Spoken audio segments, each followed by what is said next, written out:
अस्सलाम वालेकुम।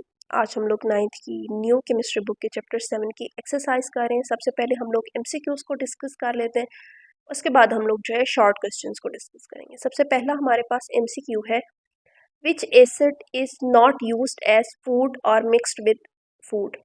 वो कहते हैं कौन सा ऐसा एसिड है जो कि खुराक के तौर पर इस्तेमाल नहीं होता या खुराक में मिक्स नहीं होता। ठीक है, टारटारिक एसिड जो है हमारे पास ये मौजूद होता है, एस्कॉर्बिक एसिड भी मौजूद होता है, सिट्रिक एसिड भी मौजूद होता है। फॉर्मिक एसिड ऐसा एसिड है जो हमारे लिए हार्मफुल होता है, हमारी फूड में ये मौजूद नहीं होता। तो ऑप्शन डी जो है इसका करेक्ट ऑप्शन है। While baking, which gas is responsible for raising the bread and making it soft? वो कहते हैं जब हम लोग बेकिंग कर रहे होते हैं, डो बना रहे होते हैं, तो उस टाइम कौन सी ऐसी गैस होती है जो रिस्पॉन्सिबल होती है उसको फुलाने के लिए और उसको सॉफ्ट करने के लिए। तो कार्बन डाइऑक्साइड जो होती है ये रिस्पॉन्सिबल है किसी भी ब्रेड को सॉफ्ट करने में और उसको राइस करने में।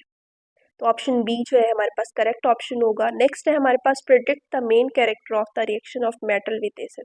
मेटल का रिएक्शन जब हम एसिड के साथ कराते हैं तो कौन सा मेन कैरेक्टरिस्टिक्स होती है उसकी।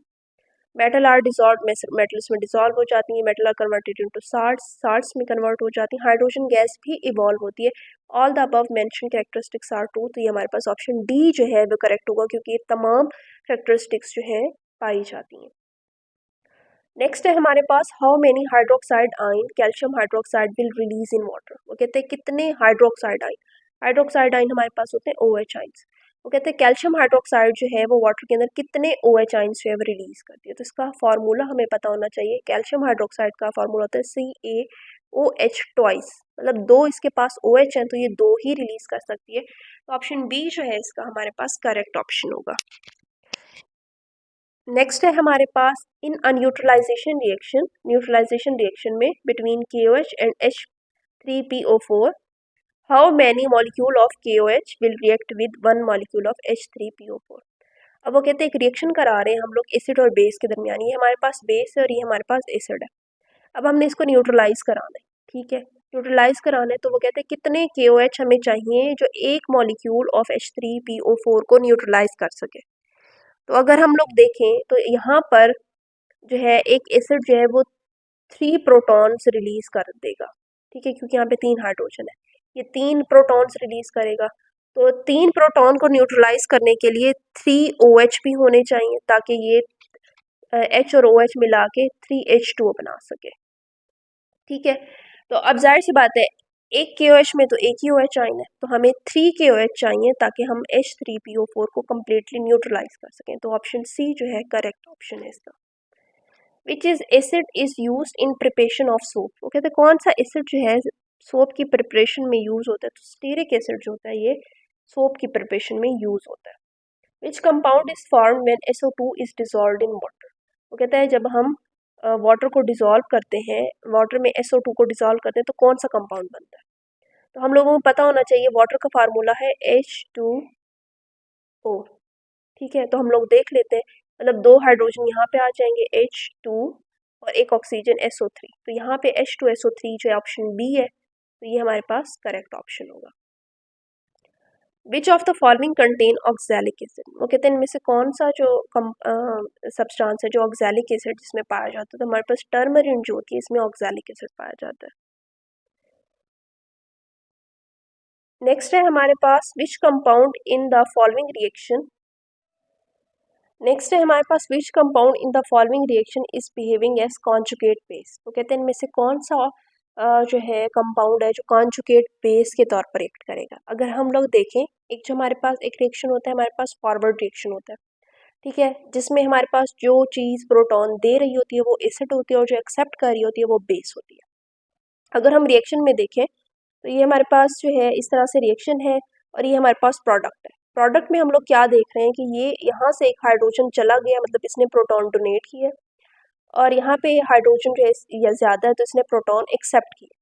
तो जब हम रिवर्स रिएक्शन करेंगे तो यहाँ पे इसके पास कैपेबिलिटी है कि ये प्रोटॉन को एक्सेप्ट कर सकता है और ये डोनेट करेगा, और प्रोटॉन एक्सेप्ट करने वाला हमारे पास बेस होता है, कॉन्जुगेट बेस होता है। तो हमारे पास एसीटेट आयन जो है ये हमारे पास कॉन्जुगेट बेस होगा।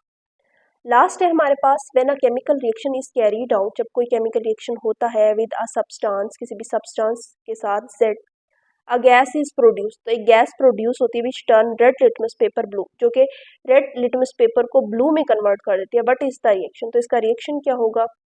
इसमें वो कहते हैं कि reaction of an alkali with ammonium salt, जब हम लोग अल्कली का रिएक्शन अमोनियम साल्ट के साथ करते हैं तो क्या होता है कि हमारा रेड लिटमस पेपर जो है वो ब्लू में कन्वर्ट हो जाता है। अच्छा जी, नेक्स्ट हम लोग देख लेते हैं शॉर्ट क्वेश्चंस। ठीक है, इनको डिस्कस कर लेते हैं। तो यहाँ पे सबसे पहला वो कहते हैं choose Arrhenius acid among the following compound. हमें कुछ कंपाउंड्स दिए हुए और उसके अकॉर्डिंग वो कहते हैं कि आप बताएं आर्हीनियस एसिड कौन सा। आर्हीनियस एसिड फाइंड आउट करने से पहले हमें ये पता होना चाहिए कि आर्हीनियस के कॉन्सेप्ट के मुताबिक एसिड है क्या चीज़। एसिड ऐसी स्पीशी है जो वाटर के अंदर प्रोटॉन डोनेट कर देती है, तो इट मीन्स उसके अंदर प्रोटॉन होना लाजमी है और वो वाटर के अंदर डिजोल्व भी हो। तो अगर हम देखें HF जो है ये वाटर के अंदर डिजोल्व होता है, हाइड्रोजन बॉन्डिंग के जरिए ये प्रोटॉन डोनेट कर देता है, तो ये हमारे पास एसिड होगा। अच्छा जी, NH4 जो है वाटर में डिजोल्व नहीं होता, तो ये नहीं होगा। H2SO3 जो है ये दोनों प्रोटॉन अपने डोनेट कर देगा, और उसके अलावा H2S जो है ये भी आर्हीनियस के अकॉर्डिंग जो है, ये तीन स्पीशीज जो हैं, तीन कंपाउंड्स जो हमारे पास आर्हीनियस एसिड्स हैं। नेक्स्ट वो बात करते हैं कि how does calcium metal react with dilute H2SO4। वो कहते हैं डाइल्यूट कैल्शियम जो है, कैल्शियम मेटल जो डाइल्यूट H2SO4 के साथ किस तरह से रिएक्ट करती है। तो इसका आंसर है हमारे पास, हम वो कहते हैं कि when calcium metal react with dilute H2SO4 salt is formed and hydrogen gas is evolve. जब कैल्शियम मेटल H2SO4 के साथ रिएक्ट करेगी तो हमारे पास साल्ट बनेगा।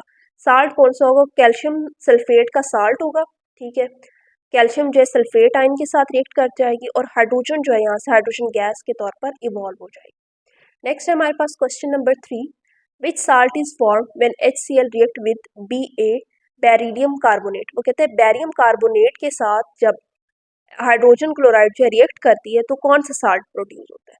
When HCl react with barium carbonate following reaction take place. तो नीचे हमारे पास रिएक्शन है, इसमें क्या होता है, दो HCl के मॉलिक्यूल्स लेते हैं और बैरियम कार्बोनेट होती है हमारे पास। ठीक है, बैरियम जो है क्लोरीन के साथ रिएक्ट करके BaCl2 बना देती है, प्लस हमारे पास यहाँ से दो हाइड्रोजन और एक ऑक्सीजन मिलके वाटर बना देते हैं और हमारे पास कार्बन डाइऑक्साइड जो है वो इवॉल्व होती है। तो यही जो है हमारे पास साल्ट है। साल्ट जो हमारे पास बना है वो है बैरियम क्लोराइड का। The salt barium chloride is formed. Next है हमारे पास क्वेश्चन नंबर 4। क्वेश्चन नंबर 4 में वो बात करते हैं कि how will you justify that HSO4 negative is Brønsted Lowry acid. वो कहते हैं आप ये किस तरह से जस्टिफाई कर सकते हैं कि ब्रॉन्स्टेड, ये जो हमारे पास कंपाउंड है ये ब्रॉन्स्टेड लॉरी एसिड है। तो सबसे पहले हम लोग देखते हैं कि एसिड, ब्रॉन्स्टेड लॉरी एसिड के कॉन्सेप्ट के मुताबिक एसिड है क्या चीज़।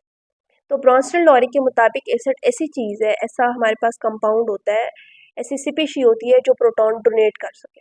तो अगर इसके अंदर प्रोटॉन है और ये वो डोनेट कर सकता है तो ये हमारे पास एसिड है।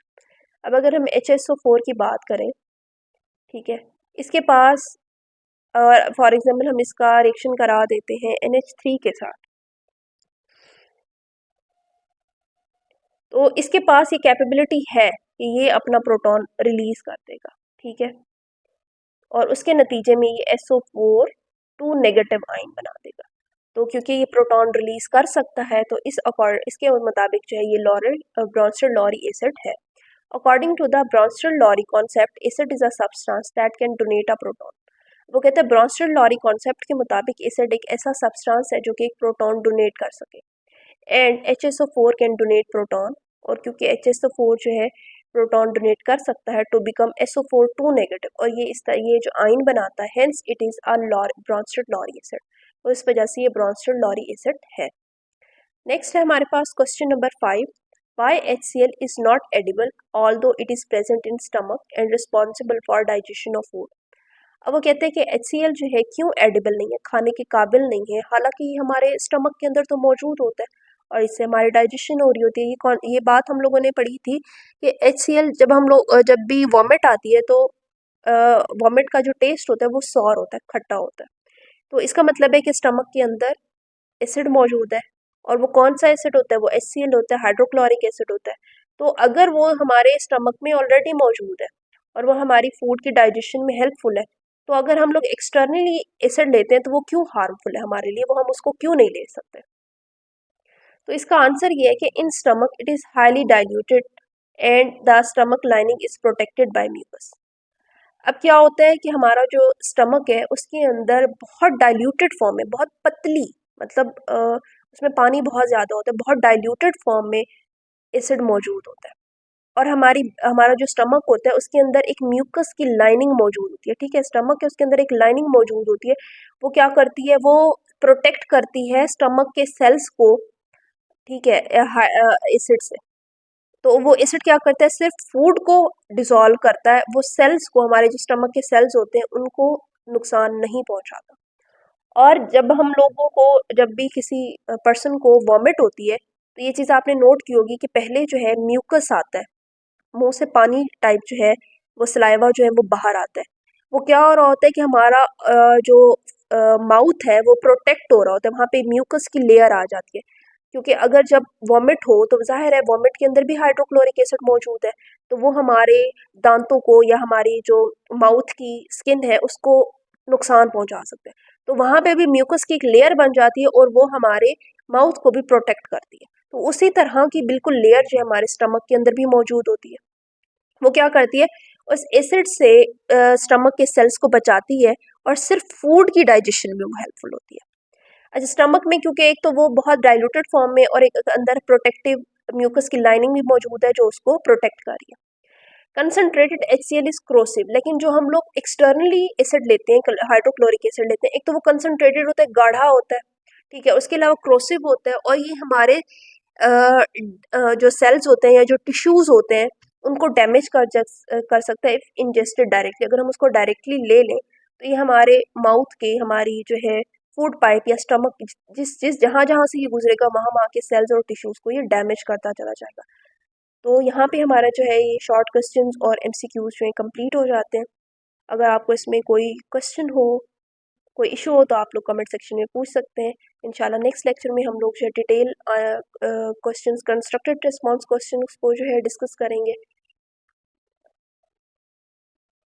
अगर आपको मेरी वीडियो पसंद आए तो प्लीज़ इसको लाइक करें, चैनल को सब्सक्राइब करें। Thanks for watching my videos.